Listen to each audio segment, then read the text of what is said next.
ગમે ત્યારે લોકસભાની ઇલેક્શનની તારીખો જાહેર થઈ જશે, પરંતુ એ પહેલાં જ ભરૂચમાં જે લોકસભાની ચૂંટણી છે તેનો રંગ જામ્યો છે અને ભરૂચમાં કહેવાય કે ભરૂચની બેઠક છે તે ખૂબ જ ચર્ચામાં છે. એનું કારણ છે કે ઇન્ડિયા ગઠબંધનના ઉમેદવાર ચૈતર વસાવા અહીંથી લડી રહ્યા છે અને ભાજપે પણ મનસુખ વસાવાને 7મી વખત ઇલેક્શનના જે ચૂંટણીના મેદાનમાં છે તેમાં ઉતાર્યા છે.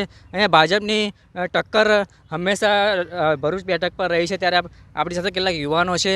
યુવાનોના શું પ્રશ્ન છે તે તેમના જે આગામી સાંસદ જે નવા સાંસદ બનશે તેમની પાસે શું અપેક્ષા રાખી રહ્યા છે અને કયા કયા પ્રશ્નોને ધ્યાનમાં રાખીને તેઓ પોતાનું મતદાન કરશે તે મુદ્દે આપણે યુવાનો સાથે વાત કરીશું.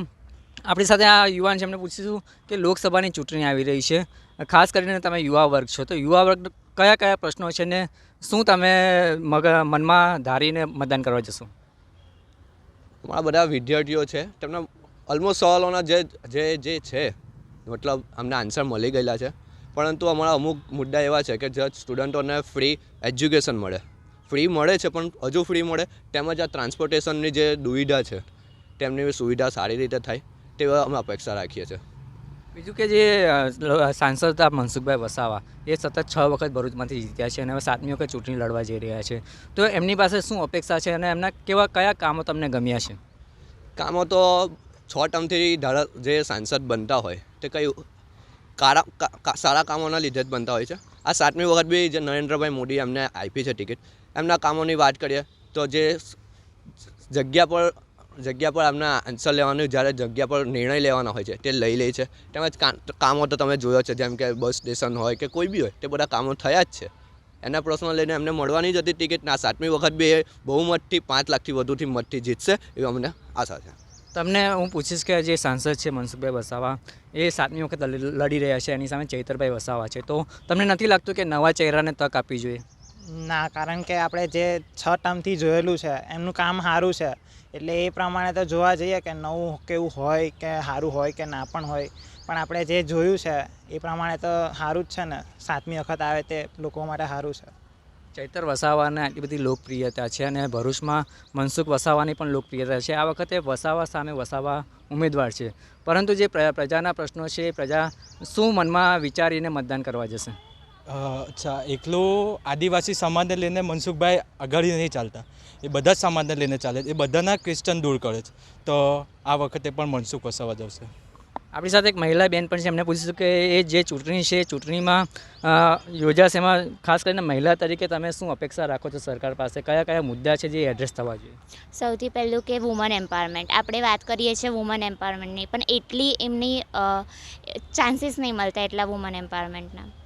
આજે 33% અનામત આપવામાં આવી છે અને બીજા જે મુદ્દા છે, તો કેવા એવા પ્રશ્નો છે કે તમે તમારા સાંસદ પાસે અપેક્ષા રાખો છો? મહિલાઓ માટે ખાસ કરીને હું વાત કરવા માગું તો સિક્યોરિટી, જે વુમનને એ જે આ કામ કરે છે તેમને એટલી સિક્યોરિટી મળવી જોઈએ. બિલકુલ. તો મહિલાનો જે પ્રશ્ન છે તેમને સલામતીને ખાસ મુદ્દો છે મહિલાઓ માટે. બીજા યુવાનોને પૂછીશું કે આજે મનસુખભાઈ વસાવા જીત્યા છે, ભરૂચ જિલ્લો છે ઇન્ડસ્ટ્રીયલ હબ કહેવાય છે, આદિવાસી વિસ્તાર પણ છે, શહેરી વિસ્તાર પણ છે અને મુસ્લિમોની પણ વસ્તી છે, તો જે ભરૂચ જિલ્લામાં આજે આખું અલગ અલગ પ્રકારના મતદારો છે, એવામાં જે મતદારો છે એ કયા મુદ્દાને ધ્યાનમાં રાખશે અને ભરૂચના એવા કયા કામો છે જે થવા જોઈએ ને થયા નથી? એક તો સમસ્યા છે ટ્રાફિકને લગતી, જો કે અત્યારે વધતી જતી વસ્તીને ધ્યાનમાં રાખે છે, તે રસ્તાના થોડાક પ્રોબ્લેમ હોય છે, સુધાર્યા છે, કીધા પ્રમાણે કામ કરે છે અને જે આપણે સવાલ કરીએ છીએ એનો જવાબ માટે નિરાકરણ આપે છે. ટક્કર થશે પણ મનસુખભાઈ વસાવા આવશે. મનસુખભાઈ વસાવાનો દાવો છે કે 5 લાખથી વધારે મતથી જીતીશું. તમને લાગે છે કે એ જીતશે? હા, જીતશે. બિકોઝ ઓફ એ જ્યારે ભાજપ જે છે તે યુવાનોને લઈને ચાલી રહી છે, એ તો કોઈ ધર્મ જાતિને લઈને નથી ચાલી રહી. બધા જે એવું કહેતા હોય કે અમે જાતિના લીધે જે ભાજપ જીતી રહી છે તે તદ્દન ખોટી વાત છે અને અમે એને ધિક્કારીએ છીએ. અમારા યુવા એવું કહે છે કે આ વખતે પણ મનસુખભાઈ વસાવા 7મી વાર જીતશે અને 5 લાખથી વધુથી જીતશે. બિકોઝ ભરૂચ જિલ્લામાં આજે તમે જોયું હોય ધારાસભ્યનું ઇલેક્શન, તેમાં 5 વિધાનસભા લાવતા હોય ત્યારે સાંસદ જે છે તે એક જ છે અને તે 5 લાખથી વધુથી જીતશે અને જીતશે. ભાજપ માટે એવું કહેવાય છે કે જ્યારે ચૂંટણી આવે છે ત્યારે ભાજપ ધર્મની રાજનીતિ કરે છે અને જે ધર્મની વાત હોય છે એ કરતા હોય છે. તમને શું લાગે છે ભાજપ કઈ રાજનીતિ કરે છે? વિકાસની રાજનીતિ કરે છે, ધર્મની રાજનીતિ કરે છે? કયા એવા મુદ્દા હશે જે આ ચૂંટણીમાં ચર્ચાનું કેન્દ્ર બનશે ને એ મુદ્દા પર ચૂંટણી લડાશે? તો ભાજપ એમ ધર્મ કે કોઈ નીતિને લઈને નથી ચાલતું, એમ વિકાસને આગળ લાવે છે. ધર્મ કે નીતિને લઈને આગળ નથી આવતું. એમ ભારતને વિકાસ કઈ રીતે કરાવવો એને લઈને આવે છે. એવા કયા કયા મુદ્દા છે ભરૂચ માટે જે આ જે ચૂંટણી છે એમાં ચર્ચાવા જોઈએ અને એ મુદ્દા પર કામ થવું જોઈએ?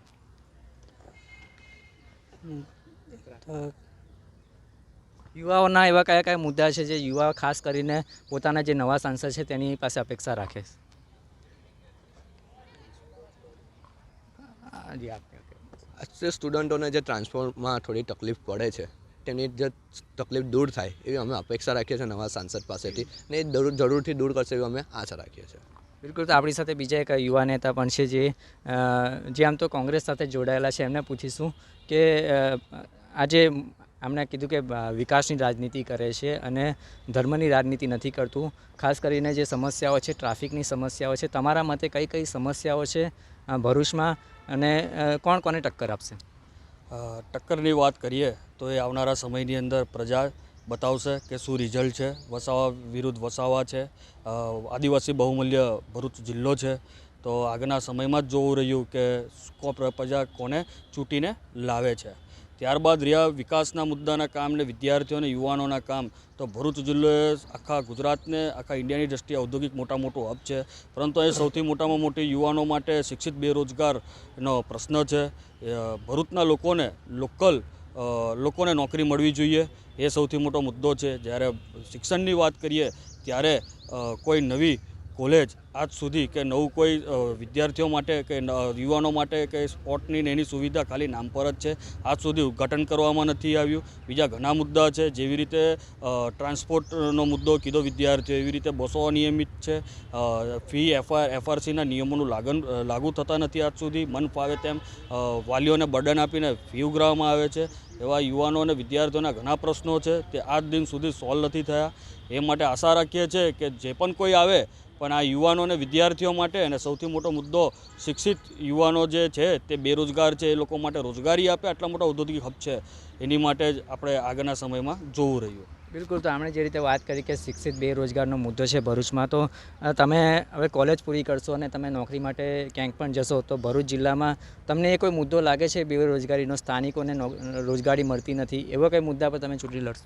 સ્થાનિકોને રોજગારીની વાત હોય તો મને એવું નથી લાગતું કે રોજગારી ના મળતી હોય. રોજગારી મળે છે, પરંતુ જે એમને મળવું જોઈએ તે નથી મળતું. એના કારણથી બેરોજગારી વધેલી છે, એના લીધે નહીં મળતી. બાકી છોકરાઓને મેં બી માસ્ટર ઓફ સાયન્સ કર્યું. હવે આવનારા નવા મહિનામાં હું જોબ બી લાગીશ, તેમાં મારે બી એટલી વેકેન્સીઓ મારી કોલેજો પૂરી પાડેલી છે, એટલે મને બેરોજગારીનો પ્રશ્ન નથી લાગતો. પરંતુ એમને જે તક મળવી જોઈએ તે તક નથી મળતી. તે તક મળે અને સારું પોઝિશન મળે એ બાબત જ છે. બિલકુલ. તો તમે યુવા છો તો ચેતર વસાવા પણ એક યુવા ચહેરો છે, તો ચેતર વસાવાને તક કેમ નહીં?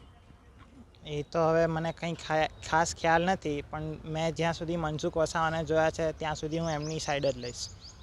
બિલકુલ. તો આપણે સાથે ભરૂચના યુવાનો હતા અને એમનું કહેવું છે કે કોઈ પ્રશ્ન અમારા જે છે તે માત્ર ટ્રાન્સપોર્ટના અને ટ્રાફિકના જે સામાન્ય પ્રશ્નો છે એ સામાન્ય પ્રશ્નો હલ થવા જોઈએ.